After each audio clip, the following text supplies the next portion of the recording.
नमस्कार सर्वांना. आज मी अटेन्शन मेकॅनिझम या विषयावर सादरीकरण करणार आहे.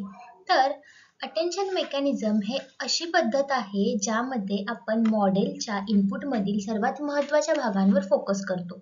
चल जरा बघूया की काय आहे हे अटेन्शन मेकॅनिझम.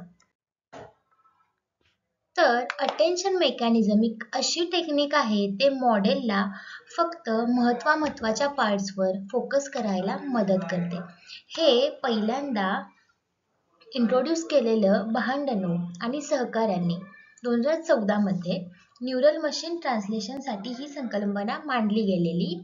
ही संकल्पना माणसाच्या अटेन्शनवर शोधली गेलेली की आपण कसं एखादं वाक्य समजून घेताना फक्त महत्त्वाच्या शब्दांवर फोकस करतो. म्हणजे इथं दिल्यानुसार pay more attention to important words. म्हणजे ज्यावेळी तुम्हाला कोणी कोणतं स्थळ किंवा कोणत्या स्थळाविषयी माहिती सांगत असते त्यावेळी तुम्ही त्याच्या लोकेशनवर जास्त फोकस करता.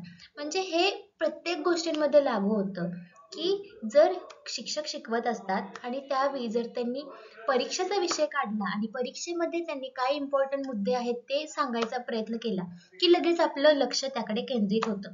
तर इथं एक उदाहरण आहे की I went to the bank to deposit मनी.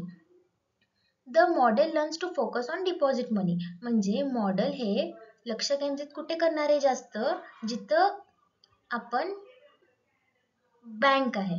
हा बँक शब्द म्हणजे कशावर फोकस करतोय तर डिपॉझिट मनी.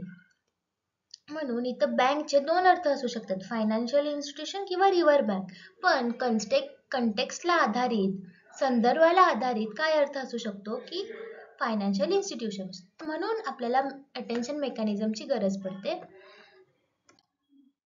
आता ही संकल्पना समजून घेऊया की काय असतं हे अटेन्शन मेकॅनिझम. तर अटेन्शन मेकॅनिझम एक प्रोसेस आहे जे न्यूरल नेटवर्कला फक्त महत्त्वाच्या वर्ड्सवर फोकस करायला आणि त्यामधून आउटपुट जनरेट करायला मदत करते. तर बघूया की ट्रेडिशनल मॉडेल जे त्या सगळ्या इनपुट्सला कंप्रेस करून अटेन्शन प्रोव्हाइड करू शकत नव्हते, त्यावर उपाय म्हणून आपण हे मॉडेल वापरतो आणि आपण प्रत्येक वेक्टरला एक वेट देतो आणि त्या वेटनुसार त्याचं महत्त्व ठरतं. तर या चित्रात दाखवल्याप्रमाणे लाल रंगाचे गोल हे खालचे इनपुट आहेत. ते आपण x1, x2, x3 या फॉर्ममध्ये घेऊ शकतो, म्हणजे ते वेक्टर्स आहेत. आणि इथे मॉडेल प्रत्येक इनपुट शब्दाचे वर्तमान आउटपुटशी असलेले महत्त्व मोजते. जाड रेषा म्हणजे शब्दात दिलेले जास्त वजन आणि जास्त वजन म्हणजे जास्त महत्त्व. वर असलेले निळे गोल म्हणजे डिकोडरचे आउटपुट्स, म्हणजे मॉडेलने तयार केलेले शब्द. प्रत्येक आउटपुट तयार करताना मॉडेल सर्व इनपुट शब्दांकडे पुन्हा पाहते आणि त्यांना वेगवेगळे अटेन्शन वेट्स देते. यामुळे प्रत्येक टप्प्यावर मॉडेल फक्त सर्वात संबंधित माहितीवर लक्ष केंद्रित करते आणि अधिक अचूक आउटपुट तयार करते. तर हे आहे अटेन्शन मेकॅनिझम, ज्यात इनपुट लेअर,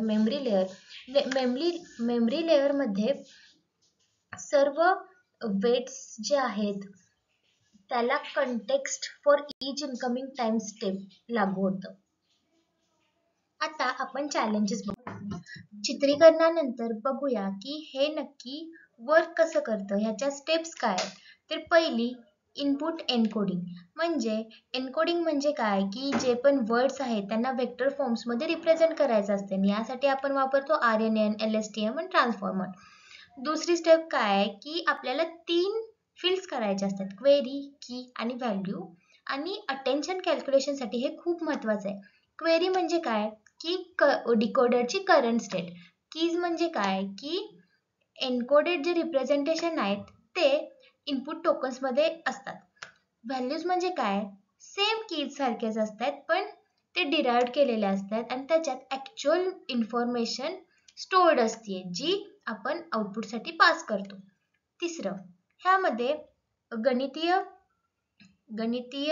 कॅल्क्युलेशन्स असतात.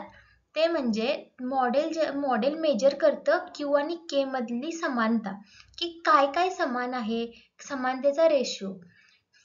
चौथी स्टेप, सॉफ्टमॅक नॉर्मलायझेशन, तर एक सॉफ्टमॅक फंक्शन असते ॲक्टिवेशन फंक्शन टाईप आणि त्याच्यामुळे आपण प्रोबॅबिलिटी स्कोर देतोय आणि वेट्स असाइन करतोय प्रत्येक शब्दाला की त्या शब्दाचं वेट किती असणार, त्या शब्दाला जेवढं जास्त वजन तेवढं त्याच्यावर अटेन्शन जास्त. आता कंटेक्स्ट वेक्टर कॅल्क्युलेशन, त्यामध्ये आपण काय करतोय की मॉडेल ज्यावेळी वेटेड सम कॅल्क्युलेट करते वेक्टरसाठी त्यावेळी कंटेक्स्टनुसार ते वेट दिलं जातं की काय कंटेक्स्टसाठी तो शब्द वापरला गेलाय. जसं की बँक, कशासाठी बँक वापरलाय, रिव्हर बँकसाठी का बँक म्हणजे जिथं आपण पैसे सेव्ह आणि स्टोअर करतो. सहावं, आता शेवटीची स्टेप आहे ही की आउटपुट जनरेशन, म्हणजे जे आता एन्कोडरने ज्या स्टेप्स केल्या, मधल्या गणितीय आपण स्टेप्स केल्या, शेवटीला डिकोडर जो फायनल आउटपुट जनरेट करतो. तर ह्या आहेत स्टेप्स.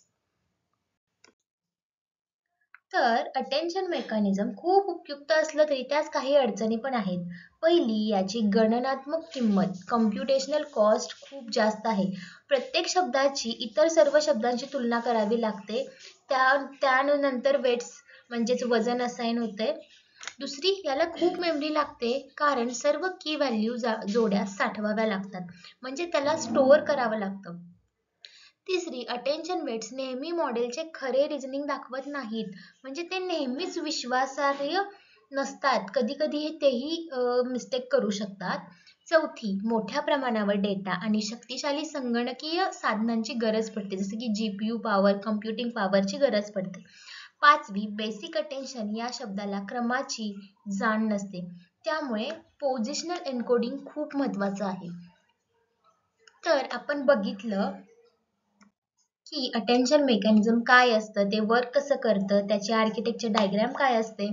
यामधून आपण एक निष्कर्ष काढू शकतो की अटेन्शन मेकॅनिझम हे मॉडेलला महत्त्वाच्या माहितीवर लक्ष केंद्रित करण्यास सक्षम करतं आणि त्याद्वारे अधिक परिणात्मक भविष्यवाणी मिळते. तर धन्यवाद.